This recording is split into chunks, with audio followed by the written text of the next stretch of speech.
Nigerian women. So looking at this, a lot of conversation was born out of this because people were saying that when you look at things like this, if you are married to somebody, this person to an extent can be able to influence your decision. What if this person cannot do this? There was even an argument where somebody said, if a lady is pregnant and she doesn't want to keep the child, the man might consent to it and all of that, trying to agree or come to a certain ground. But when it's the other way around, that we ladies tend to cheat men. But this lady is coming out to say that men should not have a say in the affairs of women, how you should either dress, how you should carry yourself. Just leave women to do their thing, Florence. Women should be the only ones to determine what happens to their bodies. I disagree with that assertion. Okay. Women should not be the only ones who determine what happens to their bodies. Where is God in all of this? We're created by God. There is no one on earth who created himself. So starting with God, your maker, your creator, God has a say. God takes pleasure in his people. God takes pleasure in his creation. So whatever you do to your body, it's either it pleases God or it displeases God. So I think that should resonate in everybody. So God has a say in what you do to your body. And that is why I, as a person, I oppose to this transgender thing. God has made you a woman. Something tells you you are supposed to be a man. Are you wiser than God? For Christ's sake. So God has a say in what happens to your body. Then if you are talking of children less than 18, I think and I feel so strongly about it that their parents have a say. You are a minor. If I have a son or a daughter, I should have a say in what you wear. I should have a say in how you carry yourself. Because like we believe in Africa that what adults see sitting down, young people don't see standing up. You know, a lot of young people, because of youthful exuberance, they want to copy this, copy that. They don't consider the after effects. They don't know what lies ahead of those choices they are making. So if you are less than 18, for God's sake, I have a say in what you do to your body. But if you are above 18, you are an adult, well, we can say, okay, you can go and do whatever you like. But then don't forget that whatever you do, there are chances, there are choices, and there are consequences. Now to the married people, that's a different ball game. I believe strongly that what a woman does to her body should not be outside of her husband. For instance, you cannot, I don't agree that a married woman has a right to abort a pregnancy in the first place. Bearing in mind that abortion is illegal. So abortion is illegal, then you don't do it outside of your husband. I don't even subscribe to women embarking on family planning devices outside of their husbands. And that's why medical people will insist that come with your partner. But what about in a case whereby maybe they've had like maybe 4 children already, and the woman is trying to make the man say reasons, I cannot have more children, maybe health issues or something, I can just have more children.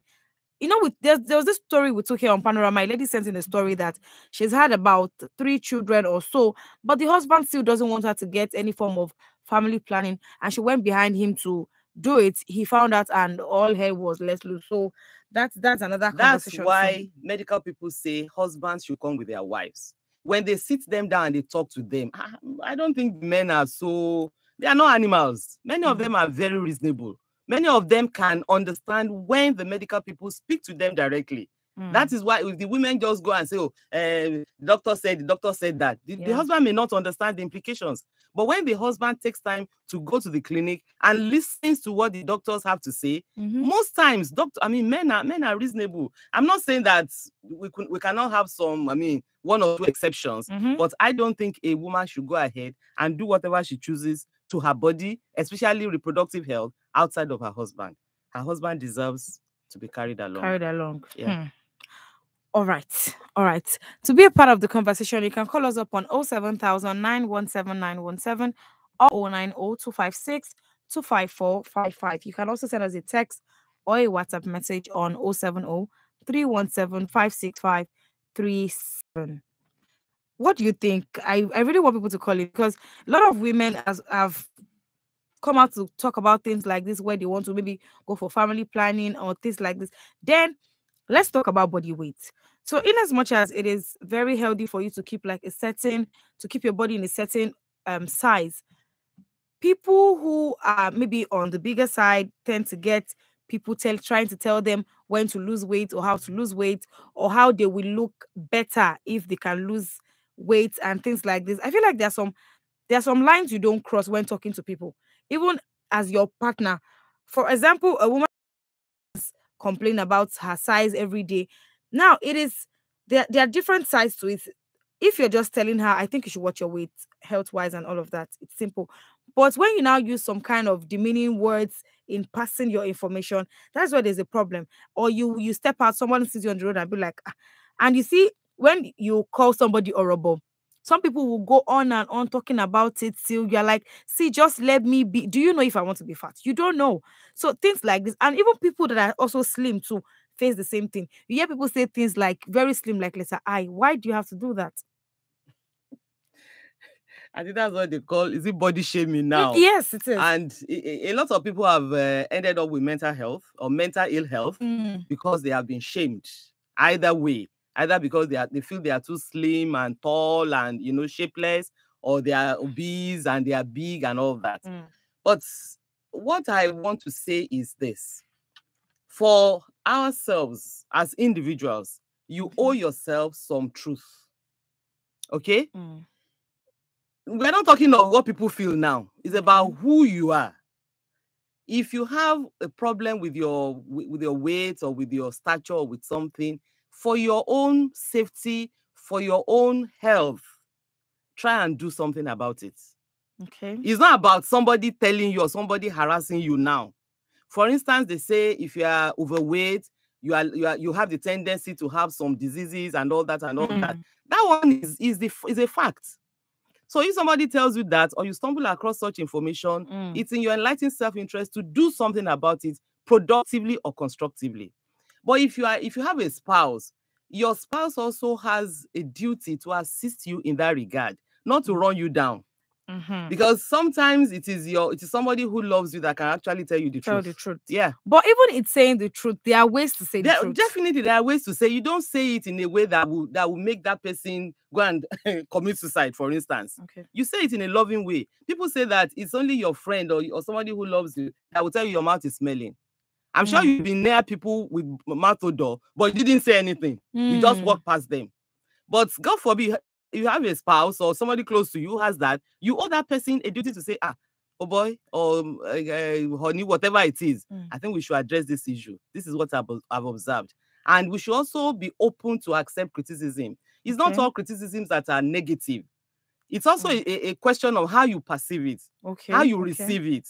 If you receive it well, it's for your, it may turn out for your good. If somebody calls you to order and say, I think you should watch this, so the way you are going, you may end up with this or this or that or that. If you take it in good faith and you take it with a heart of, okay, this person loves me, this person doesn't want anything bad to happen to me, then it works for you. But some of us are very, how do I put it now? We don't take kindly to correction. We don't take kindly to criticisms, and we get offended. To that extent, we don't help ourselves. Yeah.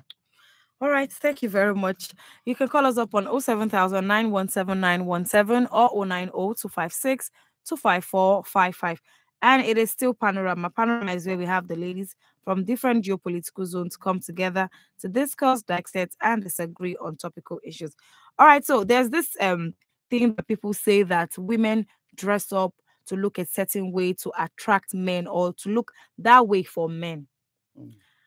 Personally, I do not agree with it because I feel like when I do things, I do it because I love it or I love the way it looks on me or I want to look a certain way. But having somebody telling me, I've been at a salon before where somebody was saying, like all of those kind of words, like, what is your business? What is your business? So people just assume that for everything that a woman does, or you dress up to look a certain kind of way, you are doing it to attract the opposite gender. I don't understand where they got that conclusion from. Before I take that, I remember an incident now about somebody calling your attention to what you should pay attention to. in my maternal side, my mom is not very fat. Okay. I'm even bigger than her. Okay. But her sisters are very big, massive, So many years ago, we traveled for a family function. My aunties were there, and one of them was coming. And my husband whispered to me, if you're not careful, you'll just be like that. She called her name. Okay. And I didn't find it funny. I was hot. I felt, why would you talk like that? Okay. But then I began to think, this man may be saying the truth. You understand? And I was actually tending towards that. Okay. Initially, it hurt me. But then I looked behind the hurt, and I saw the sense in what he was saying. And I began to deliberately do something about it. And the first thing I did was to cut down on my food consumption. I used to be a very heavy eater. Okay. I cut down on my food consumption, and over time, I began to trim down. And I feel better. I feel healthier. So I always thank God that he said what he said, even though he didn't come down with me immediately. Yes. But over time, I saw sense in it, and we're better off today. So now, having said that, should women dress to please the opposite sex or whatever? Yes. My opinion, primarily, you dress to please God, to glorify God.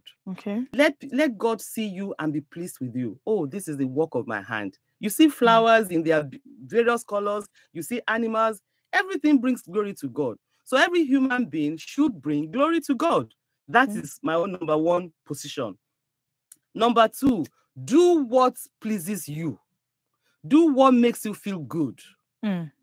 Please yourself first. Because if it's about pleasing people, you won't please everybody.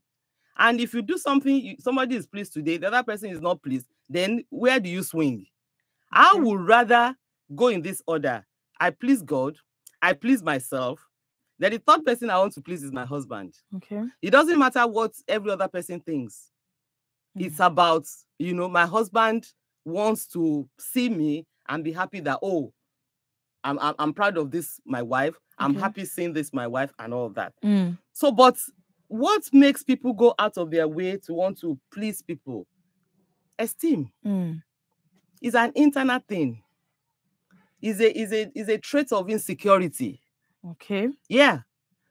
Poor esteem. You can be fat or big or whatever it is. If you feel good with yourself, nobody can put you down. But the way the society has just always been on everything that has to do with the woman telling you how to behave, how to act a certain way. So I've had somebody tell me that for every time I see you don't smile enough. Do you know that? Don't you know that as a woman you don't smile? I don't smile enough. Okay. So this person was telling me, for a woman you don't smile enough, that I think you should start smiling more, that women are more accepted and are perceived as nice people when they get to smile. You're not a man, so why are you always putting your face together? I'm like, okay. It never even occurred to me in that light. So because I am a woman, I have to always open my teeth to be accepted socially. I think sometimes we major in the minor and we minor in the major. What do I mean? Okay. We invest so much in the outer body and we neglect the inner body, the inner parts. And the inner is supposed to control the outer. Okay. What makes up your inner self? A good heart, a pure heart, a forgiving heart, a heart of contentment. You are content with what you have. You are happy with yourself. You are not envious of people. You are not threatened by anybody. You don't feel insecure. If you have all those inside, they will radiate outside naturally. But if you don't have all those positive vibes inside of you, no matter the makeup you apply, no matter what you wear, those things will just, those negative things will just come out. If you are a very haughty person, if you are a person who feels insecure by everything everybody says, your makeup will not cover that.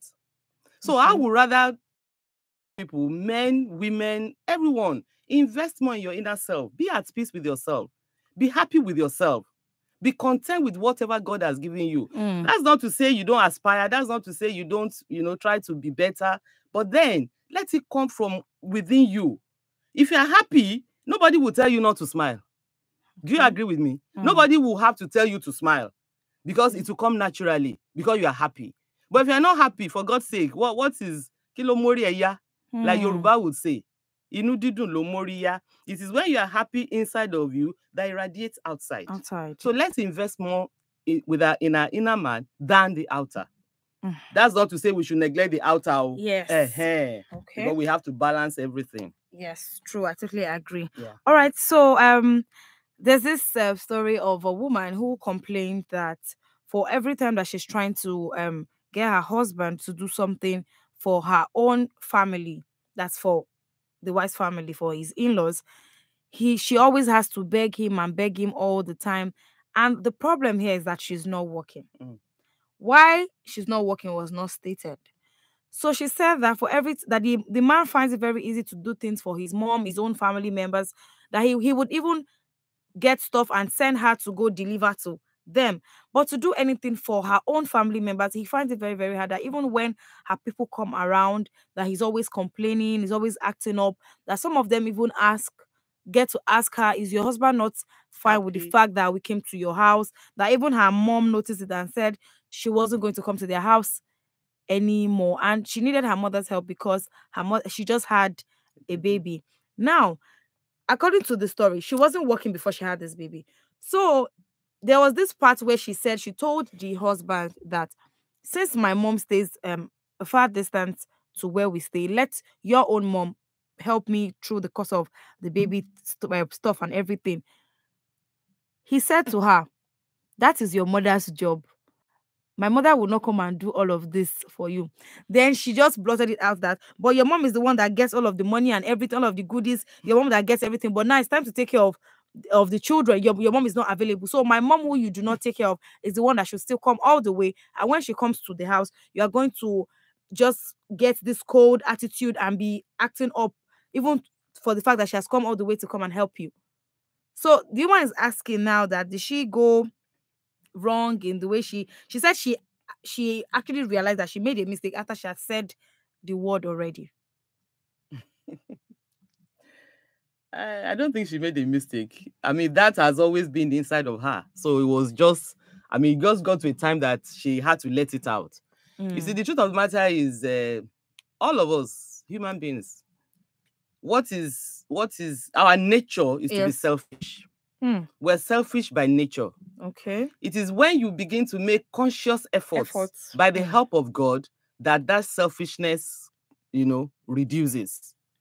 So that the man is more willing to give to his people, is more willing to accommodate his people. It's just the nature of human beings. Okay. You understand? That is not a good thing. Because when you marry, you are marrying into a family or you are marrying a family.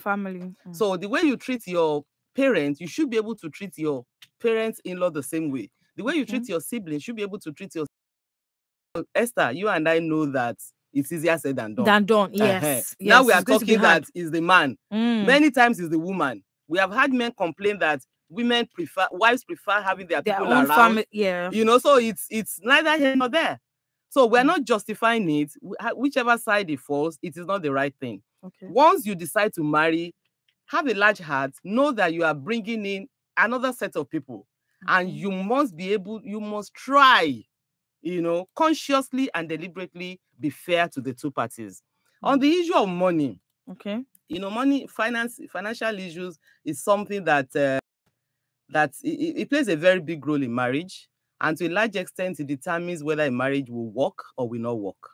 We have seen marriages scatter because of money. Not because, the fact that some people are rich is not a guarantee that the marriage will work. The fact that some people are poor is not a guarantee that the marriage will not work. But money plays a very big role. So in this situation, what I have found out by experience and, interacting with people is a woman should have something she can call her own.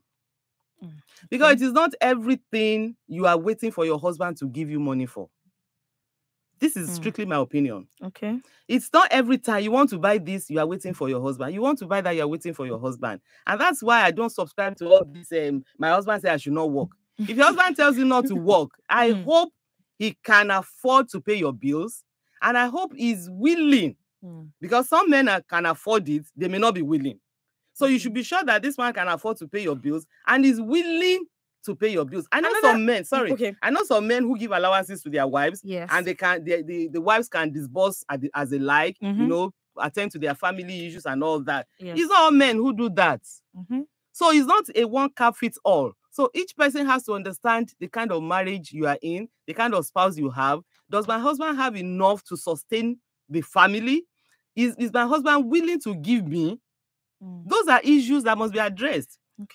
And if you think your husband doesn't seem to have enough or is not willing to give, I beg, get something doing so that you can have some money that you can use to attend to your own personal matters, as the case may be. But then I want to appeal to the men also. Please, we need to assist, you know, to make life worthwhile. In as much as some men are willing to, some men have the money and they are willing to do it. So there has been instances where you see posts on social media like, because I'm not working, we have this little quarrel and he's, you know, see, we are human beings, and sometimes for you to actually show how pained you are, sometimes you can act very, very petty, like petty of. I just remembered something now. Back then in school with friends, I don't know what happened. Something happened. Maybe some people did not. It was this person's turn to buy fuel in the generator, and the person did not buy. I cannot even remember. Then the person that had the last fuel that was in the generator came back and said that they still put it on and did not buy anyone to top up. Then this person did not put off the gen. What the person did was to remove the bulb and left the fan. I just, so you know, when you want to like do something to get another person paid, you can actually go the extra mile. So things like this now, when they have issues in the home and the man is like, okay, when I don't give you money for this, you'll come back to me. It's not right. It's not supposed to be a weapon. I mean, in a couple, with a couple, money is not a weapon.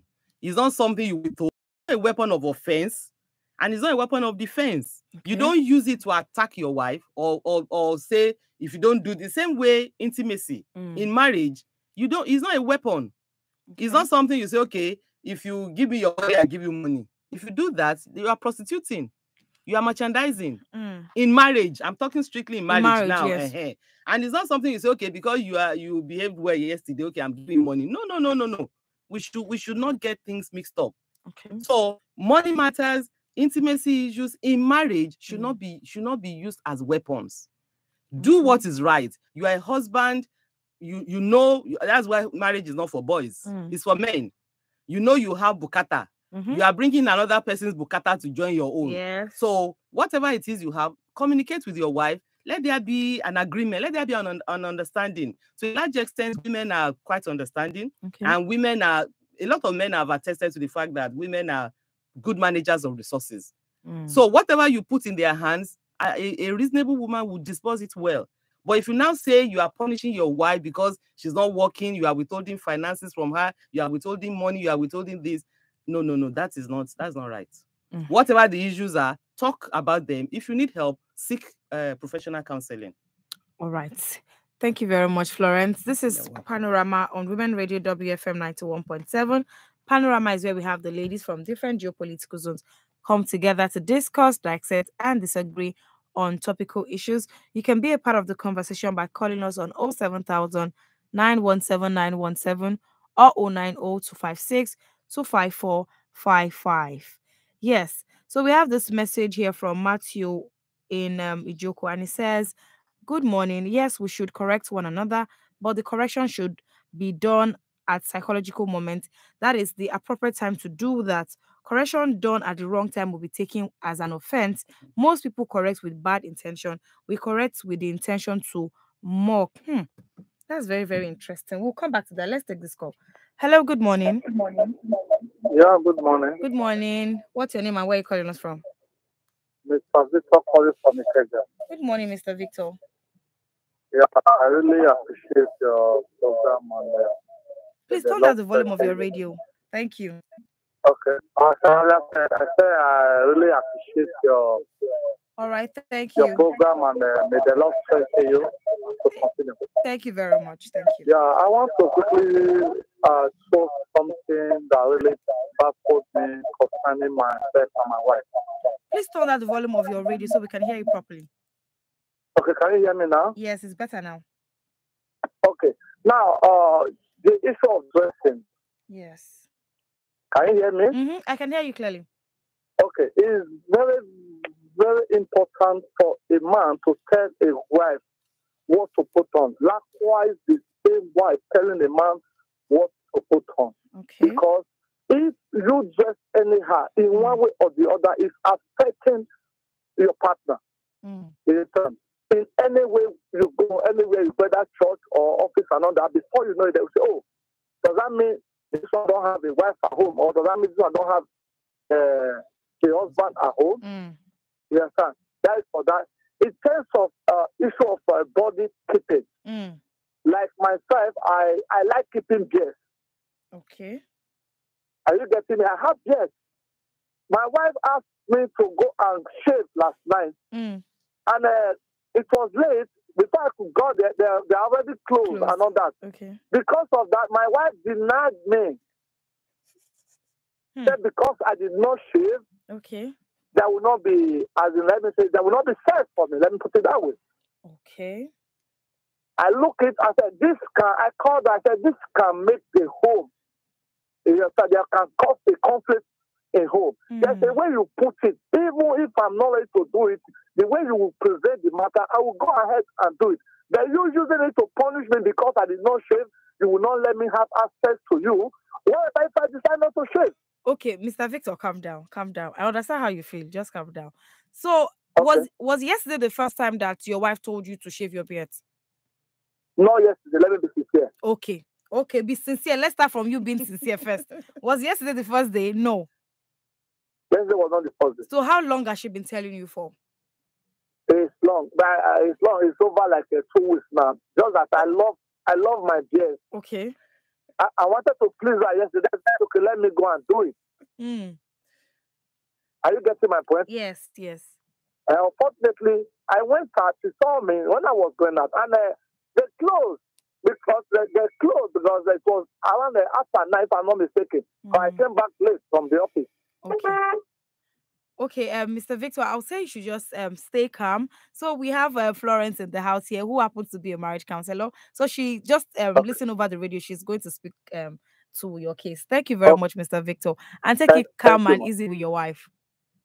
Thank you. Yes. Thank you, Victor. It was really nice hearing from you. And I love your sincerity. I love the fact that you told us that yes, she has been telling you for over 2 weeks. And I love the fact that you also expressed your displeasure at the fact that your wife denied you. I mean, thank you for being open. I didn't even know this would come up when I was saying that sex should not be used as a weapon.